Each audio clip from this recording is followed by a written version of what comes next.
review of Rules of Wealth by Richard Templar, and this is the last review for this book. Wow, it's been an awesome review over the past few weeks, and today we're going to concluding the review of this book.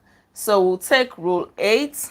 Rule 8 under the section that says, I'll be there quickly. The rules of other people's wealth, how you deal with other people's wealth, how you relate with them when it comes to their money. So Rule 8 says, don't make money taboo.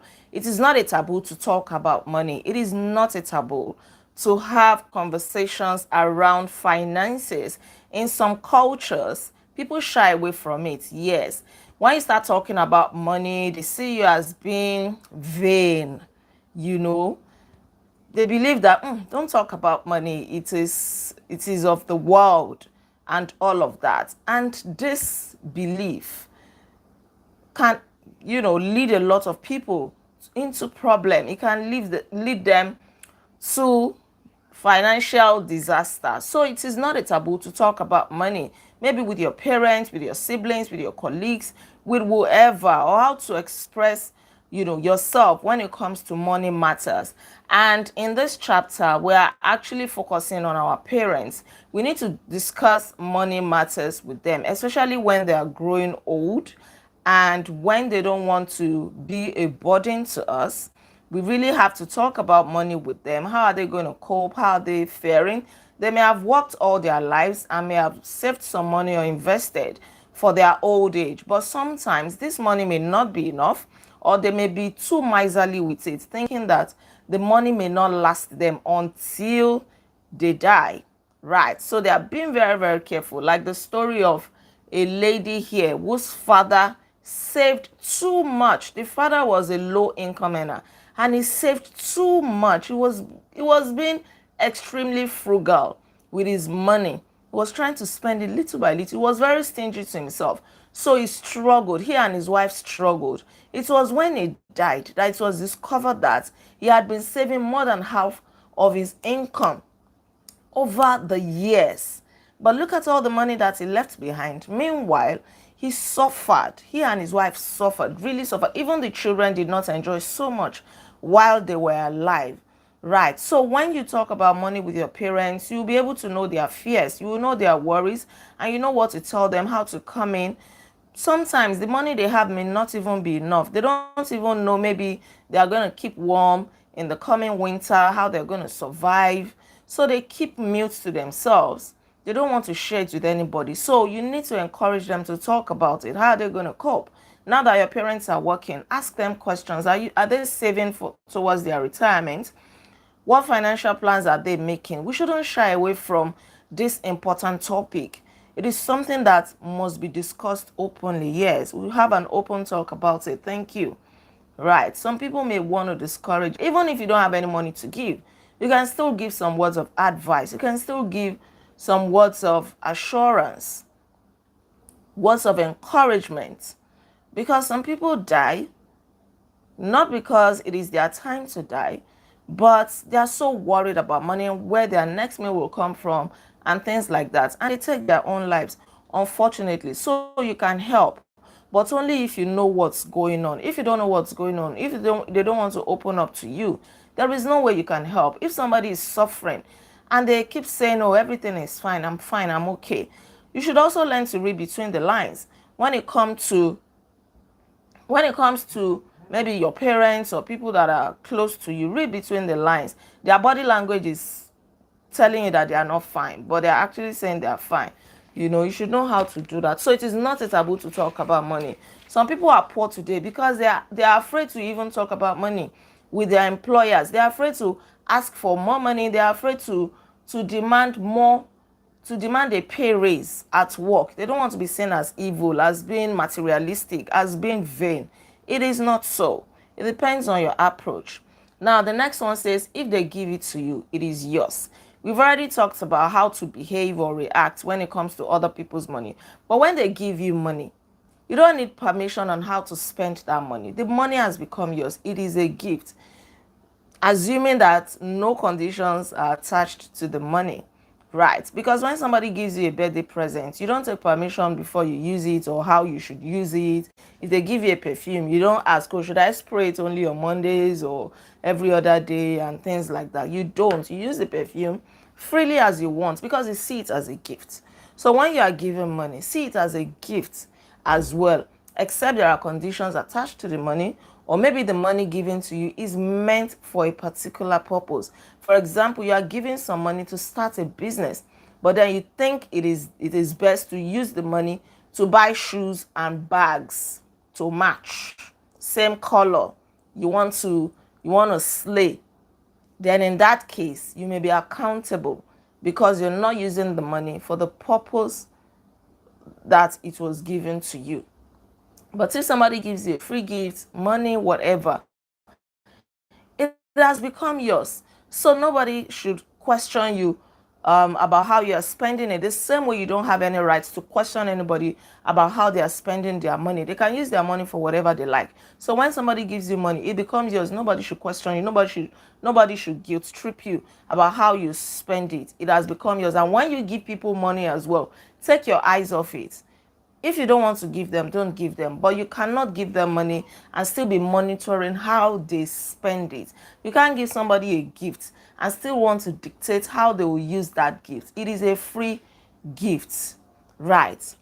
So if someone gives you money, it not only becomes yours legally, but also morally, emotionally, and psychologically. So don't allow them to guilt trip you to say, oh, if I had known, I wouldn't have given you. And don't say that to people as well.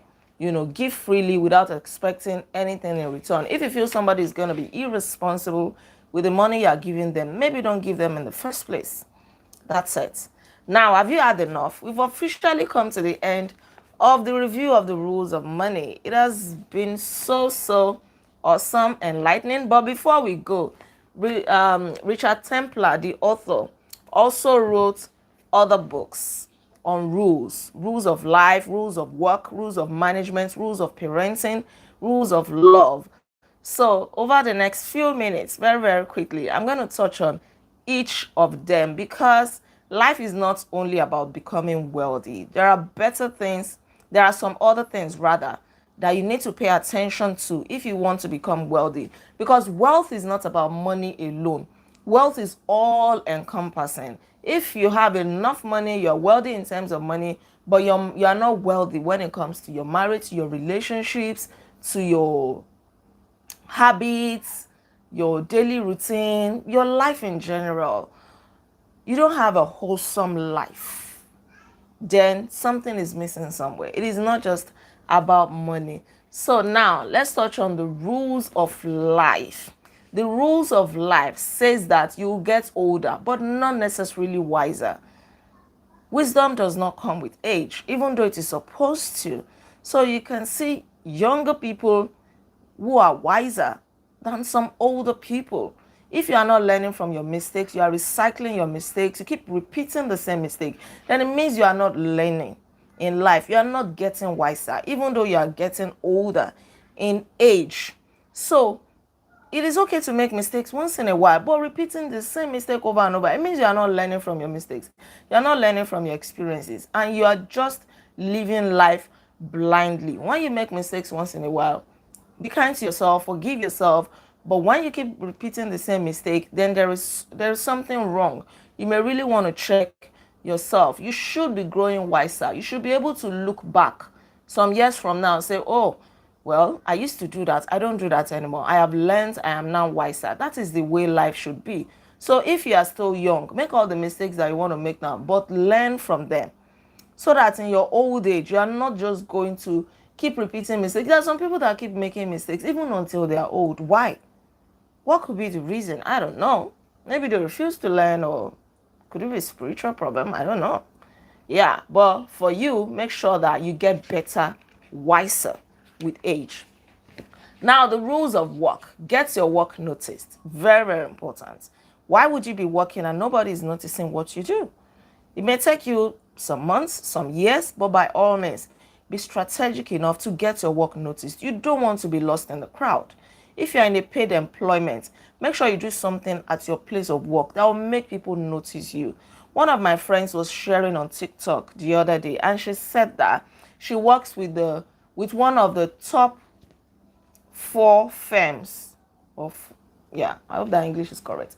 One of the 4 biggest firms in the UK. You know, she's a Nigerian. She traveled some years ago, and that in this firm, she really wanted to become a manager. She was already a senior associate, but she wanted to become a manager, a higher position, and she started being strategic about it. One of the things that she did was that she made herself reliable at her place of work. She made herself somebody that could be banked upon.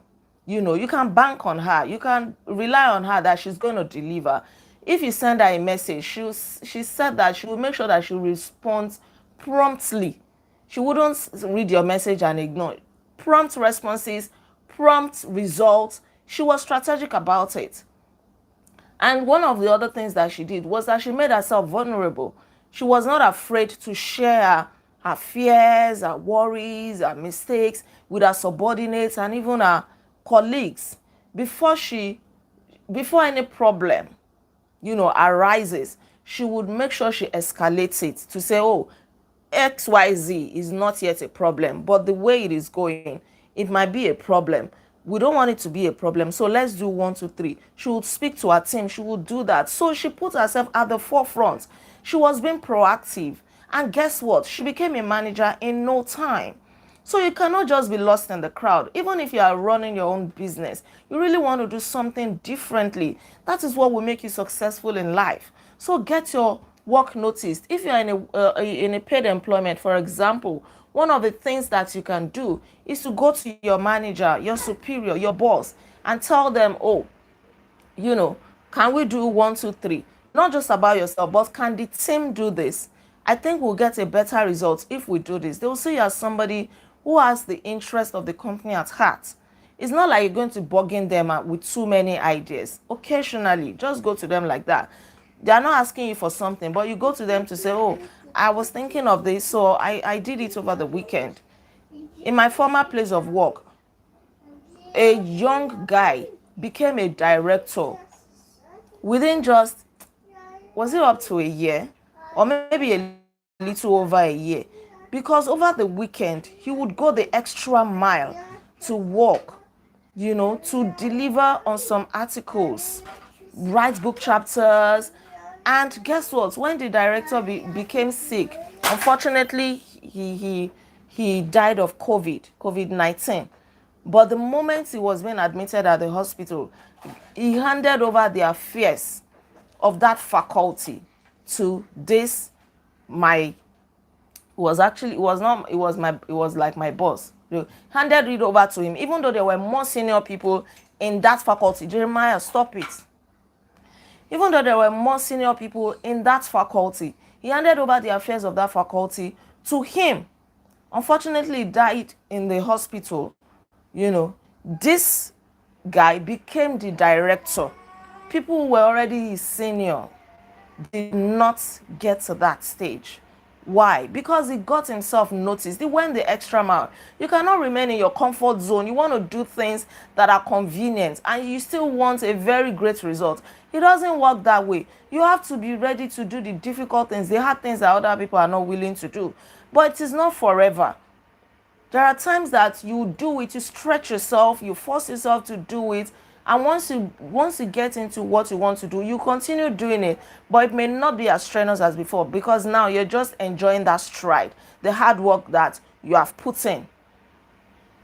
So get your work noticed. If you're selling anything, think of better ways to sell what you're selling.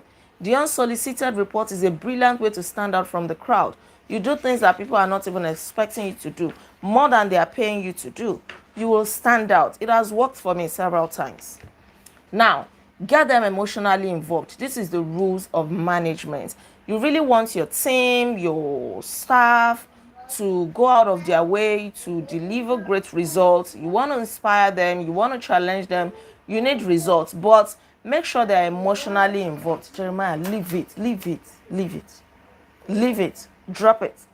Drop it like it's hot. Leave it. All right. You really want to get them emotionally involved. Let them see why they are doing what they do. Let them see it as offering value.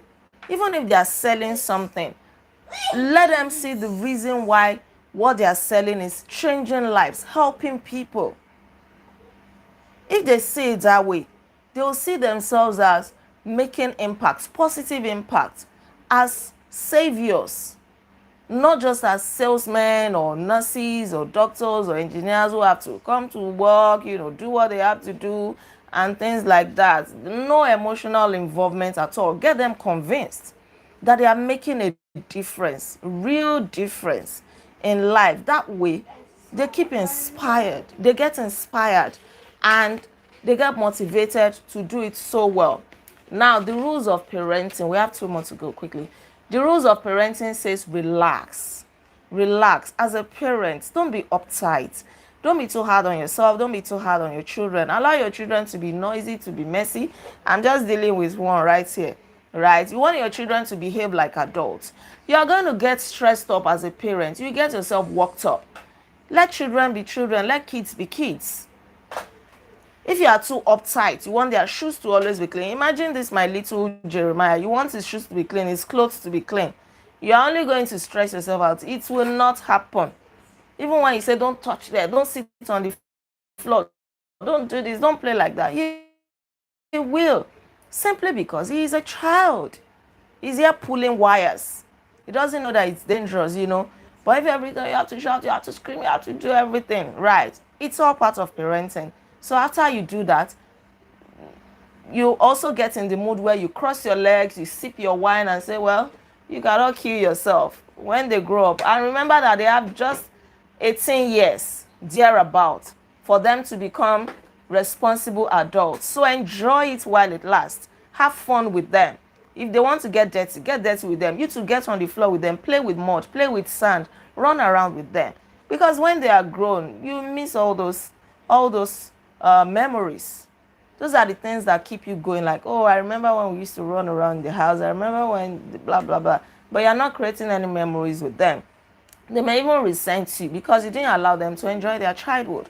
So as a parent, relax. This is one of the rules of parenting. And the last one, the rules of love. Be yourself. You don't need to pretend. You can pretend for a night or two with strangers that are just having a very short contact with. But imagine that you're going to spend the rest of your life with somebody, maybe 50 years, 70 years, 100 years. For how long are you going to pretend? Relax and be yourself. Sometimes what you think is your weakness may not be a weakness to you. They may just see it as your unique characteristic.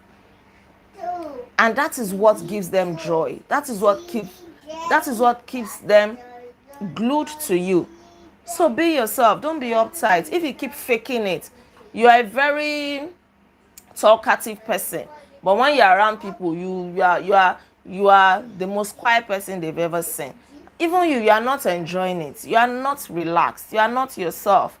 So you are always waiting for them to leave or to end the conversation. Because no, if you want to talk, but talk responsibly. It doesn't mean that you're going to throw caution to the wind, but at least let them know that this is you. If you have a good sense of humor, make them laugh. If they don't like it, then maybe they are not meant to be your friend. They're not meant to be with you. But for you to walk on eggshells around people and makes you so uncomfortable, you have to fake it anytime you're with them. You can't enjoy the relationship that way. And if you have to be with them for long, one day they are going to discover who you truly are.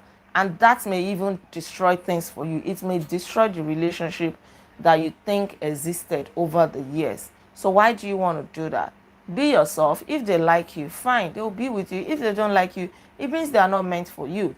That is just the truth of the matter. But in being yourself, remember, do it responsibly, be considerate of their feelings and all of that. All right.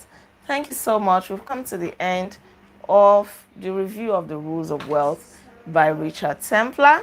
In case you're joining us newly, we are the Intentional Readers Club. We read and review books.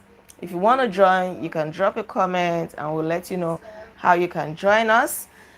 I hope that we're going to implement everything that we have been reading from this book. I tell you, you may not take all the advice shared here, but so many of them will do you a lot of good, or at least help you to be responsible, help you to just be intentional with the way you live, how you behave with money, how you build wealth, and all of that. Okay, Toby Diamond.